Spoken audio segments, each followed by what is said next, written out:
প্রিয় দর্শক, বাংলাদেশ সরকারের অধপতনের পরে ডক্টর আব্দুস সোবহান গোলাপ সে তার নিজ স্থায়ী বাড়িতে আজকে নাই। আমরা আসছিলাম ডক্টর আব্দুস সোবহান গোলাপের গ্রামের বাড়িটা ভিতরে দেখানোর জন্য এবং তার উন্নয়ন, রমজানপুর ইউনিয়নের যে উন্নয়ন, সেই উন্নয়ন দেখানোর জন্য, যার প্রভাবে একদিন মানুষ আলোচনা করত এবং যিনি সংসদে দাঁড়িয়ে দেশের উন্নয়নের ভাষণ দিতেন। কিন্তু আজ তিনি কিন্তু এই বাংলাদেশের আসামি হিসেবে কিন্তু জেলখানায় আছেন। তার উন্নয়ন রয়ে গেছে, তার দুর্নীতির কারণে হয়তো তিনি জেলে আছেন।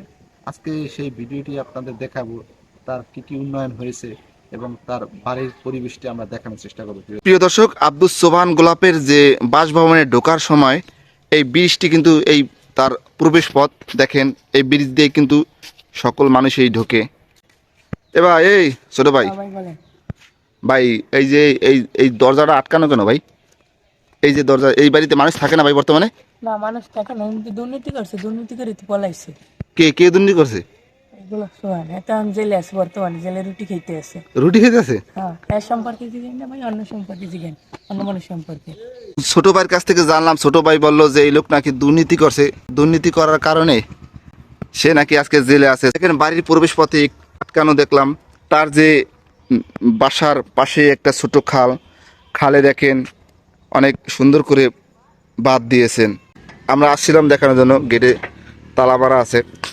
প্রিয় দর্শক, এটা তার বাড়ির ভিতরের অংশ দেখেন, খুব সুন্দর একটা পরিবেশ, খুব সুন্দর একটা পরিবেশ। তার বাড়ির ভিতরের পথ অসাধারণ।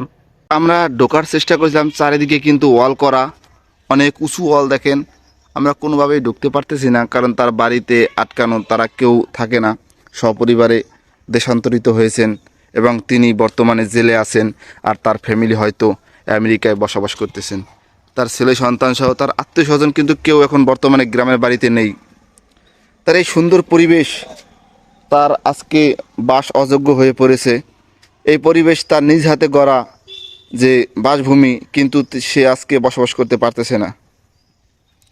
এটাই ভাগ্যের লিখন। কখনো অন্যায়, অবিচার, দুর্নীতি করে কখনো মানুষ সুখে থাকতে পারে না, এবং তার নিজ বাড়িতেও যে সুখে থাকতে পারে না, সেটাই কিন্তু আজকে জ্বলন্ত প্রমাণ আব্দুস সোবহান গোলাপ।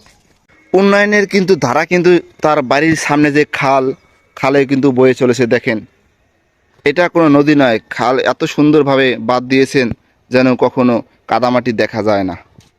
অসাধারণ। তার বাড়ির যে আশপাশের আঙিনা, সেটা কিন্তু দেখতে কিন্তু খুবই ভালো লাগে। আমরা ভিতরে হয়তো ঢুকতে পারি নাই, কিন্তু বাইরের পরিবেশটা দেখলে বোঝা যায় যে তার বাড়িতে কত উন্নয়ন হয়েছে। উন্নয়নের ধারা কিন্তু অব্যাহত ছিল তার গ্রাম থেকে প্রতিটা জায়গায়। তারপরও মানুষের মুখে যা আমরা শুনলাম, সেটা কিন্তু সত্যিই কষ্টদায়ক। সরকার যখন ক্ষমতা হারিয়ে চলে গেছেন ইন্ডিয়ায়, তখন কিন্তু দেখেন তার বাড়িতেও কিন্তু তাণ্ডবলীলা চলছিল। তার বাড়ির সামনে যে মেন গেটের সামনে দেখেন একটা নৌকাটা কিন্তু ভেঙে ফেলছে। আমরা রিয়াজুল ইসলাম রিফাতের কাছ থেকে শুনবো যে এলাকার কাছ থেকে তিনি কি শুনেছেন এলাকার মানুষের কাছ থেকে। প্রিয় দর্শক, আজ আমি দাঁড়িয়ে আছি সেই দুর্নীতিবাজ, সেই মাদারীপুর 3 আসনের সংসদ সদস্য ডক্টর আব্দুস সোবহান গোলাপের বাড়ির সামনে। আমি এলাকার যার কাছেই আমি শুনছি, সেই বলছে ভাই আমার 30%, আমার 20% জমি সে দখল করে নিয়ে গেছে। আর এর বদলে আমরা পাইছি এলাকার উন্নয়ন, কিছু দেশের উন্নয়ন করছে, মানুষের জমি নিয়ে বলছে চাকরি দিব, এই কথা বইলা তাদের জমি নিয়ে গেছে, অথচ চাকরি তো দূরের কথা, তারই আজ খবর নাই। দর্শক, এখন আমরা যাব যে ডক্টর আব্দুস সোবহান গোলাপের রোজ গার্ডেন, যেখানে তিনি জনসভা করতেন মানুষের সাথে, তার কর্মীদের সাথে, সেটা ভিতর কি অবস্থা সেটা আমরা দেখানোর চেষ্টা করব। এই ভবনটি হলো যে এটা একটা বাগান বাড়ি, ডক্টর আব্দুস সোবহান গোলাপের যে বাগান বাড়ি রোজ গার্ডেন নামে পরিচিত। এটাও দেখেন যে তালামারা। এই এলাকার যদি আপনি 50 জন লোকের কাছে জিজ্ঞেস করেন তার উন্নয়নের কথা, সবাই বলবে যে 49 জন লোকই বলবে সে দুর্নীতি করেছে, আর 1% লোক হয়তো তার সাপোর্টে থাকবে। কিন্তু কি 50 জন লোকই বলবে যে হ্যাঁ, দুর্নীতি করার পাশাপাশি কিন্তু সে এলাকার অলি গলি এবং কি ছোট বড় সব জায়গায় কিন্তু উন্নয়ন করেছে, রাস্তাঘাট যেখানে যা আছে সবই কিন্তু তিনি করেছেন। এটা ভিতরে আমরা কি আছে সেটা একটু দেখানোর চেষ্টা করতেছি। এটাই সেই রোজ গার্ডেন, এখানে জনসভা করতেন মানুষের, তাদের কর্মীদের সাথে, এবং এখানে কিন্তু মত বিনিময় করতেন তিনি সব সময়।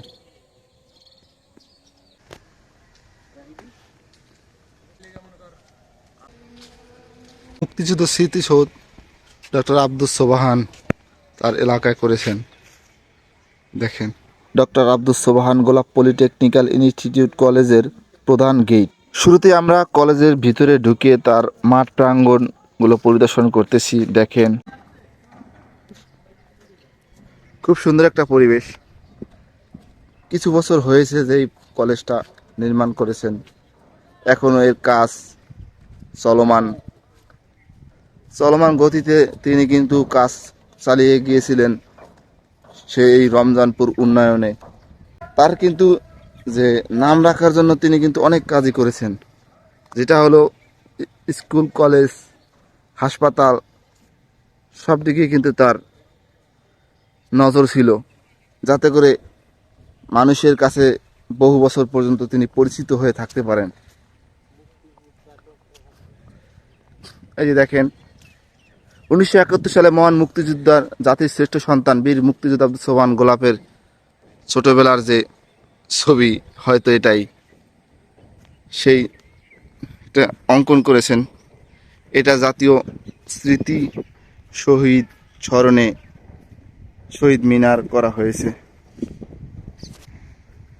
শহীদ মিনার স্টাইলটা কিন্তু খুবই সুন্দর, অসাধারণ। দেখেন প্রিয় দর্শক, এটা শহীদ মিনার। ডক্টর আব্দুস সোবহান গোলাপ পলিটেকনিক্যাল ইনস্টিটিউটের ঢোকার যে বিপরীত গেট, এটা কিন্তু এখান দিয়ে কিন্তু ঢোকা যায়। দেখেন, এই ভিতরেই কিন্তু সেই কলেজ পলিটেকনিক্যাল। প্রিয় দর্শক, ডক্টর আব্দুস সোবহান গোলাপের যে তার সাহসিকতার পরিচয়, তিনি কিন্তু তার বড় প্রকল্প হাসপাতালের কাজ হাতে নিয়েছিলেন। এটার ভিতরে আমরা ঢুকবো এখন। এখন কিন্তু বর্তমানে হাসপাতালে ইসলামিক মিশন হাসপাতাল ইসলামিক ফাউন্ডেশনের পক্ষ থেকে এখানে সেই শাখার কিছু কাজ চলমান। এখন হাসপাতাল কাজ কত ধরেছে? কাছে আছে, আরো উন্নত হইব, উন্নত উন্নত পারো না? হয়। ও দেখ ভালো।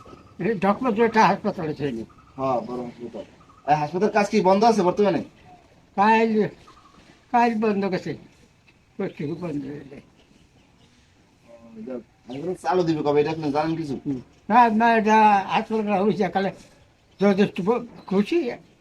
ঘরে জানা করবে আশেপাশে মানুষ ব্যাপী হয়েছে রে এই দিবে না? কাজ। এটা কিন্তু মসজিদ, হাসপাতালের প্রাঙ্গণের যে মসজিদ, এখানে কিন্তু মুসল্লিরা নামাজ পড়বেন। আর এই হাসপাতালের মেন ভবন দেখেন, অনেক ভালোই একটা কাজ প্রকল্প হাতে নিয়েছিলেন, যেটা পরিপূর্ণ কাজ হলে কিন্তু এলাকার অনেক মানুষ উন্নয়ন পেতেন। হাসপাতালে এখন যে ইসলামিক মিশন দ্বারা কার্যক্রম পরিচালনা করতেছেন,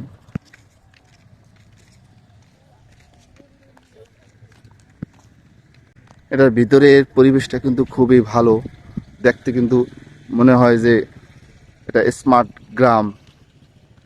এটা কিন্তু পুরাটাই একটা গ্রামের মধ্যে, কিন্তু এটা পরিবেশটা দেখলে মনে হয় যে বড় কোনো শহরে অথবা দামি দামি কোনো এই বিভাগে আছি।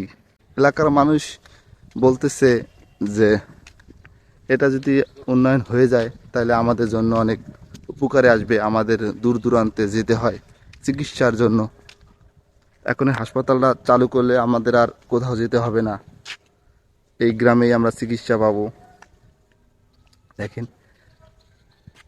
ডক্টরস ফ্যামিলি হাউস, এর নিহারিকা ভবন। তার চারপাশে পরিবেশটা কিন্তু অসাধারণ। সবকটা বিল্ডিং কিন্তু একরকম। এখন পর্যন্ত হাসপাতালে পুরোপুরি কার্যক্রম শুরু হয়নি। স্টাফ কোয়ার্টার,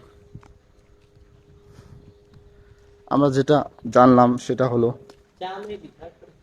এই দেখেন প্রিয় দর্শক, এটা একটা স্টাফ কোয়ার্টার।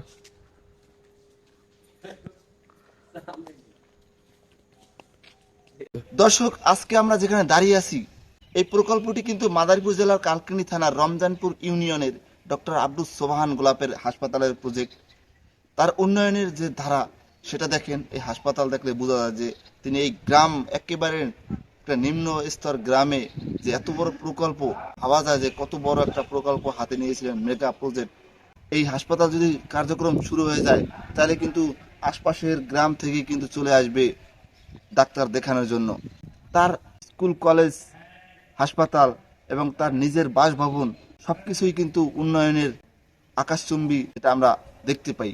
আবার কিছু কিছু মানুষের কাছ থেকে আমরা কিন্তু শুনতেও পারি যে তিনি বিভিন্নভাবে দুর্নীতি এবং মানুষের জমি দখল করে নাকি টাকা পর্যন্ত দেয়নি। সব মিলিয়ে আমরা আপনাদেরকে ভিডিওটি দেখানোর জন্য চেষ্টা করলাম। আপনারা ভালো থাকবেন, সুস্থ থাকবেন। আল্লাহ হাফিজ।